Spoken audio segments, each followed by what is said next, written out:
अस्सलाम वालेकुम dear students. इस लेक्चर में हम दो तीन बहुत ही इम्पॉर्टेंट टॉपिक्स को डिस्कस करेंगे।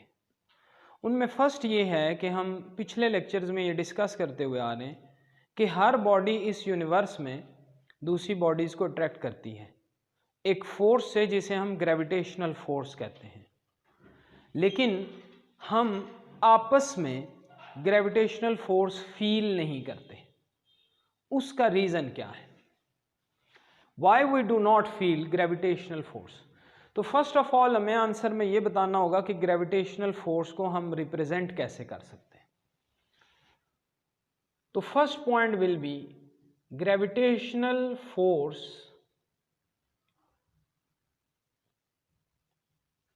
इज गिवन बाय, हम इसका फॉर्मूला पहले से पढ़ चुके हैं, Gm1 m2 divided by d square. अब इसमें ये जो कांस्टेंट आ रहा है जिसे हम डिस्कस कर चुके हैं कि ये ग्रेविटेशनल कांस्टेंट है, इसकी वैल्यू बहुत ही स्मॉल है। उस स्मॉल वैल्यू का इम्पैक्ट क्या आता है? जब यहाँ आप बहुत ही स्मॉल वैल्यू प्लेस करेंगे तो जो फोर्स का रिजल्ट आएगा वो बहुत ही स्मॉल होगा। यानी जैसे ये मार्कर है, इसके और मेरे दरमियान फोर्स ऑफ अट्रैक्शन है, but I am not feeling this force of attraction because जो मेरे और इसके दरमियान फोर्स ऑफ अट्रैक्शन है वो बहुत ही वीक है और हम उसे फील नहीं कर सकते। वो वीक किस वजह से है? इस स्मॉल कांस्टेंट की वजह से। वेयर ग्रेविटेशनल कांस्टेंट, जो ग्रेविटेशनल कांस्टेंट है कैपिटल जी, और इसकी वैल्यू है 6.67 इंटू 10⁻⁻11 न्यूटन मीटर स्क्वायर पर kilogram square, is of very small value. तो अगर इसकी वैल्यू स्मॉल होगी तो लास्ट हमारा पॉइंट क्या होगा? This will result in a very weak gravitational force। तो इससे क्या होगा कि ग्रेविटेशनल फोर्स बहुत ही वीक होगी, विच इज नॉट फेल्ट, जो हम फील नहीं करते। तो वन कैन से कि हम फिर फोर्स ऑफ अट्रैक्शन ऑफ अर्थ क्यों फील करते हैं? अगर मैं इसे रिलीज करूं तो अर्थ की फोर्स ऑफ अट्रैक्शन इसे अपने सेंटर की तरफ अट्रैक्ट करेगी, तो उसमें भी तो जी है। लेकिन उस केस में जो अर्थ है वो एक बहुत ही मैसिव बॉडी है। तो डिस्पाइट के जी की वैल्यू बहुत ही स्मॉल है, 10 की पावर में -11 आ रहा है, when it comes to earth, तो जो अर्थ की फोर्स ऑफ अट्रैक्शन है इट बिकम्स सिग्निफिकेंट, वो हम फील कर सकते हैं।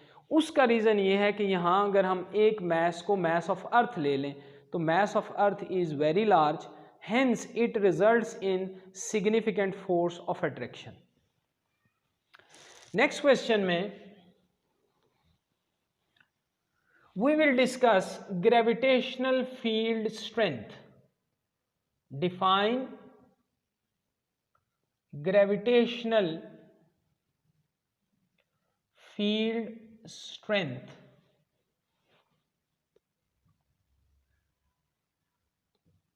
obtain its formula. Now this topic is also very important.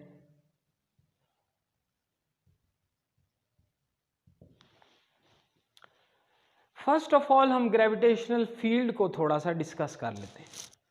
जैसे कि हमने लास्ट लेक्चर में डिस्कस किया था कि अर्थ के सराउंडिंग में एक रीजन है और इस रीजन में अर्थ हर बॉडी को अपने सेंटर की तरफ अट्रैक्ट करती है। इस रीजन को हम ग्रेविटेशनल फील्ड कहते हैं। अब इस फील्ड की स्ट्रेंथ क्या होगी? तो इस फील्ड को हम देख तो नहीं पाते, लेकिन हम इस फील्ड को एक्सपीरियंस कर सकते हैं by force which earth exerts on the objects. तो इसका मतलब है कि जहां पर gravitational force on a mass ज़्यादा है वहां ग्रेविटेशनल फील्ड स्ट्रेंथ ज़्यादा है, और जहां पर उस मैस पर ग्रेविटेशनल फोर्स वीक होगी वहां पर ग्रेविटेशनल फील्ड स्ट्रेंथ भी कम होगी। इसका मतलब हम ग्रेविटेशनल फील्ड स्ट्रेंथ को डिफाइन कैसे करेंगे? Gravitational force per unit mass, gravitational force per unit mass. अब नेक्स्ट हम इसका फॉर्मूला डिराइव करेंगे और फिर हम इसकी वैल्यू को भी डिस्कस करेंगे। जो ग्रेविटेशनल फील्ड स्ट्रेंथ है इसे हम रिप्रेजेंट करते हैं स्मॉल जी से। इट इज रिप्रेजेंटेड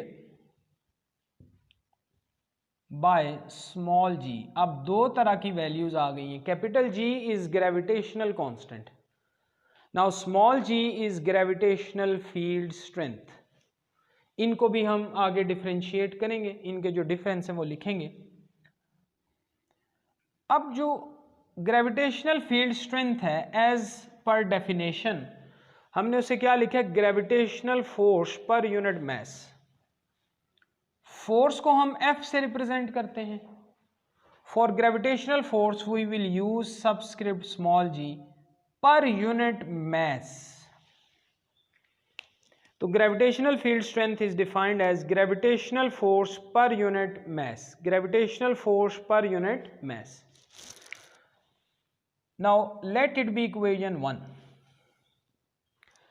अब ग्रेविटेशनल फोर्स की वैल्यू क्या होगी वो हम फाइंड कर लेंगे। वेयर ग्रेविटेशनल फोर्स, यानी जो ग्रेविटेशनल फोर्स है it is actually force of attraction of earth on an object. तो लेट्स सपोज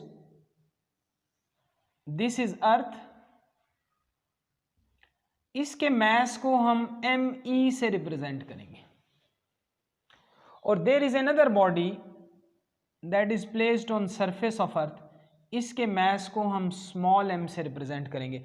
तो we have got again two bodies. आमतौर पर हम एक बॉडी के मैस को m1 से और दूसरी बॉडी के मैस को हम m2 से रिप्रेजेंट करते हैं, लेकिन यहां पर अब एक बॉडी का मैस me है, दूसरी बॉडी का मैस स्मॉल m है। एंड द अदर थिंग, जो बॉडी सरफेस ऑफ अर्थ पर होगी उसका अर्थ के सेंटर से डिस्टेंस जो होगा वो रेडियस ऑफ अर्थ के इक्वल होगा। वैसे हम distance between centre of bodies को कैपिटल R से रिप्रेजेंट करते हैं। तो ग्रेविटेशनल फोर्स का formula simply G m1 m2 divided by d square होता है। लेकिन हमारा जो स्पेशल केस है इसमें यह फॉर्मूला थोड़ा सा ट्रांसफॉर्म हो जाएगा। G तो कांस्टेंट है, ये एज इट इज आएगा। अब जो एक बॉडी है वो अर्थ है और उसके मैस को हम me से रिप्रेजेंट कर रहे हैं, तो एक बॉडी के मैस की जगह हम लिखेंगे मैस ऑफ अर्थ, और दूसरी बॉडी जो है उसके मैस को हमने स्मॉल m से रिप्रेजेंट किया है, तो उसके मैस को यानी m2 को हम रिप्रेजेंट करेंगे बाय स्मॉल m। दूसरा जो चेंज होगा वो है बॉडीज के सेंटर्स के दरमियान डिस्टेंस। अब जो बॉडी सरफेस पर पड़ी है उसका सेंटर ऑफ अर्थ से डिस्टेंस होगा रेडियस ऑफ अर्थ के इक्वल। तो यहां हम d को रिप्लेस करेंगे by radius of earth square. Now equation 1 becomes